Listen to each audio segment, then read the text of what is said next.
এই হলে কাপুর, তো এই কি জানি কেটে কর্পূর, কর্পূর, এই পেয়েছি সুরমা, এই পেয়েছি আতর, এই পেয়েছি সাবান, এই পেয়েছি আগরবাতি, এই পেয়েছি দুইটা গোলাপ জল, এই দু আর দুইটা সিটি। সিটিতে আমার মৃত্যুর হুমকি আছে এবং আমার ওই জমা জমি নিয়ে হেয়ার লেগছে এই সিটির মাধ্যমে। দর্শক, আমরা আছি পাথরঘাটা উপজেলার কালমেঘা ইউনিয়নের বাংলাদেশ ছাত্রলীগের কেন্দ্রীয় কমিটির 1 নং যুগ্ম সম্পাদক আসাদুজ্জামান নাদিমের বাড়িতে রয়েছি।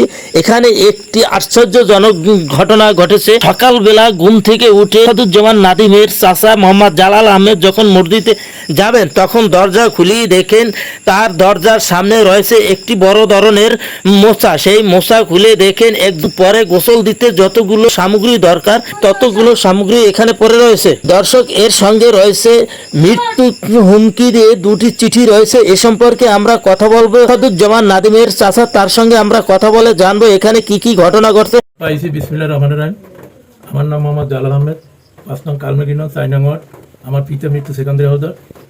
আমি ফজরের নামাজ পড়ছি। নামাজ পড়ার পর আমি আমার সামনের দরজা লক খুলতে যাইয়া মানে একটু রাত্রের আলো আলো পুরো চিনায় না চিনায় আমি চৌকাটের ওই পাশে পাড়া দিছি। পাড়া দেওয়ার পরই আমার ওই পায়ে স্লিপ কাটার পরই আমি লাভ দিই ঘরে উঠেই আমার ডাক দিয়েছি, আবার আমার সাপে কামড় দেবে।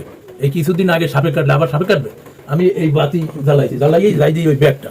আমি ব্যাগটা উঠিয়ে আমার ডাক দিয়েছি, আম্মায় আইয়েই একটা গিট খুললেই কয়ার লেয়া দিই সব এই কাপড় চুপড়। আমি ওই খাটে বের করিয়া ওই মেলে সাথে সাথে আমার চাচাতো ওই মামনের ফোন দিছি।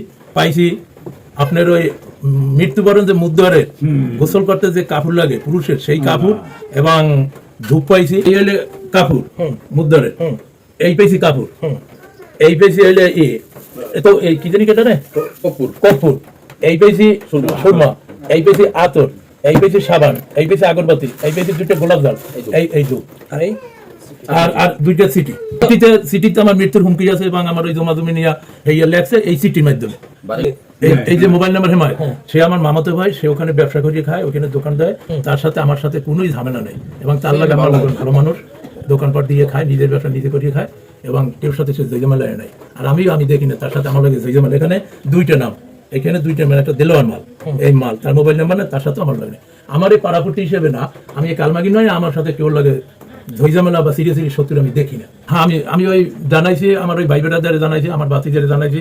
তারপর গ্রামবাসী এই লোকজন যারা সকালে আমার বাড়িতে আইতে আছে, যাইতে আছে, দেখতে আছে, আপনারা আসবেন। এর আগে সব জনগণে ভর্তি ছিল এবং আমার বাতিজা তাদেরকে ডাকছে, ডাকার পরে ওদের সাথে কথা বলছে যে আমার চাচায় বাড়িতে থাকে, একবার আমার এখানে মারিয়ে গেছে, যেদিন পদত্যাগ করছে সেই পর দিন এখানে আমার মারছে। মারধর করার পর আমি এখানে পড়ে গেছি, এরাই আমার উঠেছে চিকিৎসা করাইছে। তারপর আমি এই বাড়িতেই রয়েছি। তারপর আবার বাতিজারে জানাইছি। জানার পর এই ঘটনার পর বাতিজা বলছে যে আমার স্থানীয় লোকজন যাদের লাগে আমরা চলে আইছি, এগুলোর লাগে আমার শত্রুতা নাই, এভাবে কেন করে? তা আমি একে মুরব্বীকে সব ডাকেন, আমি ডাকছি। ডাকার পর তার কাছে বাতিজারা বলছে যে চাচা, এখন আমার চাচাই বাড়িতে থাকে, যেহেতু আমার দাদি বই বুড়ো মানুষ, আজ যদি এখানে মরিয়ে দিতে পারে, এখন আমার চাচাই কি ওখানে থাকতে পারে না, সে কি চলে আসবে? আমরা কি কর, নাইলে আমরা স্থানীয় ভাবে আপনারা দেখেন ঘটনাটা কি।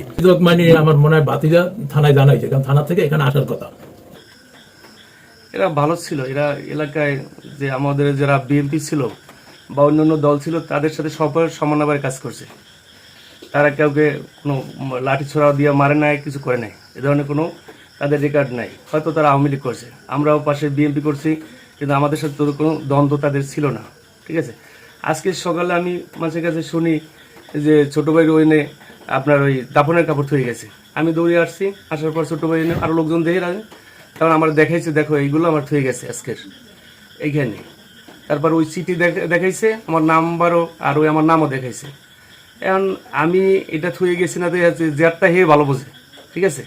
বিগত দিনে এমন কোনো শত্রু নাই আমার সাথে, তার জমি জমাও লই নাই, টাকা পয়সা লই নাই, আমরা এক ভাই ভাই একইভাবে চলে আসছি আর এখন পর্যন্ত এইভাবে আছি।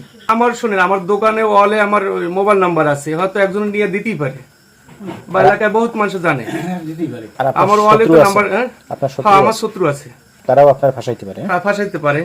হয়তো এদের সাথে সম্পর্ক ভালো, এদের ছিন্ন করার জন্য বা এই করার জন্য এটা করতে পারে তারা।